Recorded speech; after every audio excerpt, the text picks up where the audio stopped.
Paul George signs with the Philadelphia 76ers and changes the landscape of the Eastern Conference. All that and much more on the Knicks Digest. What's up, guys? It's your boy Dariel from Knicks Digest. Let's get right into today's video. So first and foremost, Paul George going to the Philadelphia 76ers. Yes. Is it a big move? Yes. But do I think the Philadelphia 76ers are a better team than the New York Knicks? I do not. But of course, the NBA media, ESPN, and people on Get Up and people on First Take, they have to lose their minds to the point that they actually have the Philadelphia 76ers ahead of the New York Knicks as far as betting odds to win the NBA championship. And if you take a look here, you have the Celtics at plus 300, the Denver Nuggets at plus 750, which I'll talk about in a little bit. Then you have the Philadelphia 76ers at plus 800. And then you have the New York Knicks at plus 825. And you can see the rest of the list, Thunder and Timberwolves. But what my gripe is, why does ESPN have Philadelphia ahead of the New York Knicks when the best player on the Philadelphia 76ers can never complete a season? Joel Embiid can never finish a season without hurting his knee, without hurting his back, without hurting his hand, without breaking a bone in his face. We have not seen Joel Embiid lead his team past the second round of the Eastern Conference playoffs. We have not seen Joel Embiid lead his team to the Eastern Conference Finals appearance. We have not seen Paul George come through in the clutch. Ever since the pandemic, when Paul George was with the Clippers and they were up 3-1 against Denver, we all know what happens after that. Paul George and the LA Clippers, they completely just wet the bed and they let the Denver Nuggets beat them and go on to face the Los Angeles Lakers, losing in the Western Conference Finals, which then led the Lakers to win the bubble championship, and that's a conversation for another day. But this list is absolutely, like Stephen A says, blasphemy. The 76ers right now, the big three, and I'm going to use air quotes, big three of Tyrese Maxey, Paul George, and Joel Embiid right now are favored to win a championship ahead of the New York Knicks.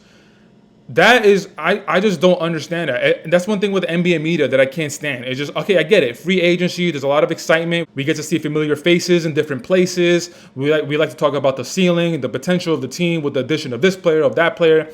I understand. I love the excitement. I'm a basketball fan. I'm a basketball junkie. I understand it. But just because of Paul George going to the Philadelphia 76ers, we're going to put them ahead of the New York Knicks. The New York Knicks who have a bona fide top 10 player, a bona fide all-star in Jalen Brunson. The New York Knicks who, even though I give him a lot of criticism, it's only because I love to watch the Knicks succeed. Julius Randle, who before this past season had made the All-NBA team 2 of the last 3 seasons, who has been an all-star 2 of the last 3 seasons. And then before all this free agency news, we got Mikal Bridges, who's a bona fide top 3 perimeter defender in the league, alongside OG Anunoby, Drew Holiday. We re-signed OG Anunoby. And yes, as I'm recording this, it has been reported that Isaiah Hartenstein has left the New York Knicks. And I believe he's going to the Oklahoma City Thunder, 3 years. I forgot the exact amount of money. So that's definitely going to hurt us. But now we're in the market for a backup big. But as far as our starting five, if Mitchell Robinson can please stay healthy for 1 full season, please, Mitch, if somehow you come across this video, please stay healthy for 1 full season. That's all Knicks fans, that's all we ask. Stay healthy from game 1 all the way until we get knocked out of the playoffs. If it's Eastern Conference Finals, if it's the finals, just stay healthy, please, bro. We need you, especially with Isaiah Hartenstein leaving to OKC. Now, going back to the egregious list that ESPN put up, honestly, I think the Knicks should be right behind the Boston Celtics at plus 300. The Boston Celtics, of course, we all know they won the championship, so they're a proven team. Right now, there's no questions about the Boston Celtics, and I believe it was reported a little earlier today that they're re-signing Derek White. I think it's like a 4-year, $153 million contract. That numbers could be wrong. I glanced at it on Twitter when I saw a Woj bomb about Derek White, so please don't kill me in the comments. But the Boston Celtics, they're a proven team. They're a proven commodity. The Milwaukee Bucks, they still have a lot of questions around them regarding Dame, Giannis. The Miami Heat, we don't know what the hell they're doing. Even though Jimmy Butler is still signed for, I believe, another 2 years, it looks like Miami Heat and Jimmy Butler, there's a little bit of friction there. I don't think Pat Riley will look to trade Jimmy Butler, but you can never put it past Pat Riley, the Godfather himself. Based off of talent alone, I'd understand why you have the Philadelphia 76ers ahead of Milwaukee and Miami, but I do not understand why you have them ahead of the New York Knicks. The Boston Celtics in the Eastern Conference is the only solidified proven team to be head and shoulders above everybody else. Everybody that is not named the Boston Celtics, that's including my New York Knicks, the Milwaukee Bucks, the Miami Heat, the Philadelphia 76ers, any other team Orlando Magic picking up Kentavious Caldwell-Pope. That's a very, very nice pickup. Very nice pickup. But any other team besides the Boston Celtics still have a lot to prove. And Philadelphia 76ers being right behind the Denver Nuggets in the odds to win the NBA title is ridiculous. And I said that I was going to mention the Denver Nuggets earlier in the video. The Denver Nuggets right now, when this graphic was put out by ESPN, is plus 750 behind the Boston Celtics. But like I just said, they actually lost Kentavious Caldwell-Pope to the Orlando Magic. And depending on who they get to replace that person, I thought it was going to be Klay, but Klay just agreed to go to Dallas, and I believe it's like 3 years. And I don't know, man. Depending on what Denver does, I actually have them going back to the NBA Finals next season.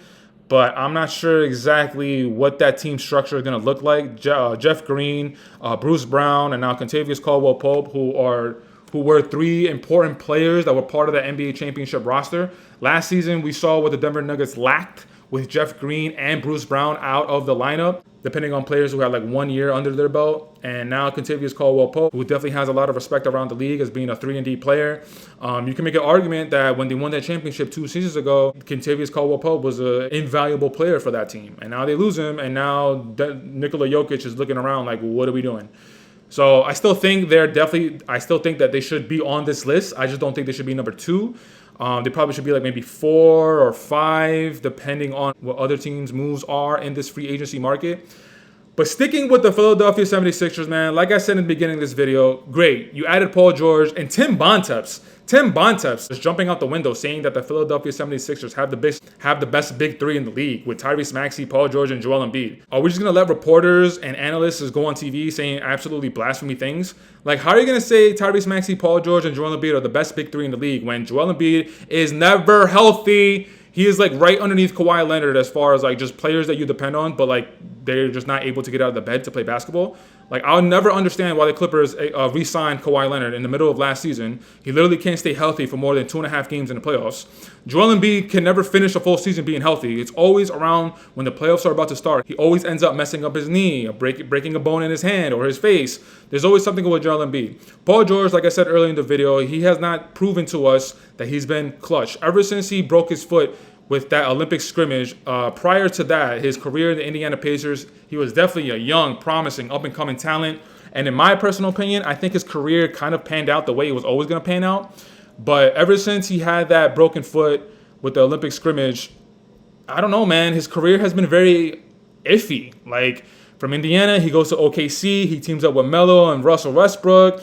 And then in one of those seasons, they lose to the Utah Jazz in the first round, where they absolutely shouldn't have. They had a better team, but I think that was Donovan Mitchell's rookie season, and he absolutely just baptized them. And then from OKC, he goes to the Clippers, and we all know what happened when there. I think it's 5 years, and they were supposed to win a championship, or at least minimum make a finals appearance, and the best they did was losing 6, I believe, in the Western Conference Finals. A Western Conference Finals where Kawhi Leonard wasn't even playing. And why wasn't he playing? Because he messed up his knee in the round prior. I think it was a torn ACL. Maybe there is an actual Clipper curse that exists, but the best big 3 in the league with Maxey, Paul George, and Joel Embiid, like, come on. I can name big 2s in the league that are better than that big 3. Now, the last thing I'll say before I wrap up the video is I already said how Denver being number 2 behind Boston is a little iffy. I'd actually move them down, probably to like number 4 or number 5. Now, I'm not saying that I would bump the Knicks up right behind the Boston Celtics because I just wouldn't do that. Me personally, I'm not a betting man. I'm a very big eye test kind of guy. So I need to see at least, give me like half of the games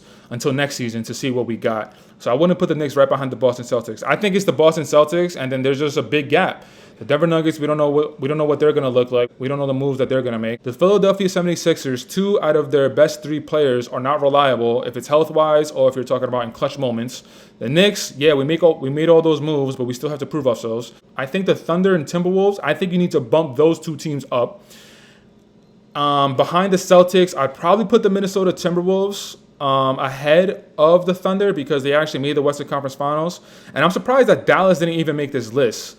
So I think you'd probably have to put the Dallas Mavericks right underneath them because they did make it to the NBA Finals this past season, losing to the Boston Celtics. And they were able to beat the Minnesota Timberwolves in the Western Conference Finals. So I think I'd have Boston number 1, Dallas number 2, Minnesota at number 3. I'd probably put OKC at number 4. I'd probably put Denver at number 5 just because of Nikola Jokic and how much of an amazing player he is. And then probably for that 6 and 7 slot, it'll probably be New York at 6 and then Philadelphia at 7. Now, again, I'm saying all this, I'm freestyling. I just made this video because I was very passionate about ESPN putting out that extreme blasphemous of a graphic. Tim Bontemps saying that the Philadelphia 76ers have the best 3 in the league right now.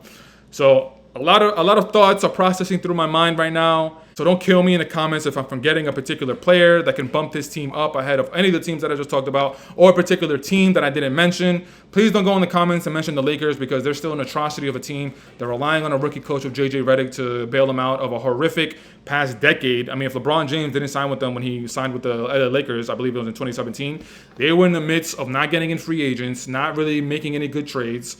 And now you're depending on also Anthony Davis, who's another player that can join in on the conversation of being a reliable, healthy player with Joel Embiid and Kawhi Leonard. Anthony Davis had his first good season in since the bubble championship? I believe last season he played like 75 games. So 2 claps for Anthony Davis playing 75 games, but can you do that on a consistent basis? And can you show us why you deserve to be a top 10 player in the league and not just do it every once in a while? But that's it for today's video, guys. I want to say thank you so much for checking it out. Leave it in the comments and let me know what you think about this blasphemy of a graphic, the blasphemy of a take that Tim Bontemps says that the 76ers have undoubtedly the best big 3 in the league. Leave it in the comments. Let me know how crazy he is. And until next time, you know the drill, you know the vibes. Taj Gibson for president wherever you are. Jalen Brunson for all the MVPs. The Deuce is loose for co-MVP. And Mikal Bridges, Defensive Player of the Year next season, baby. Let's get it. Knicks all day. Peace.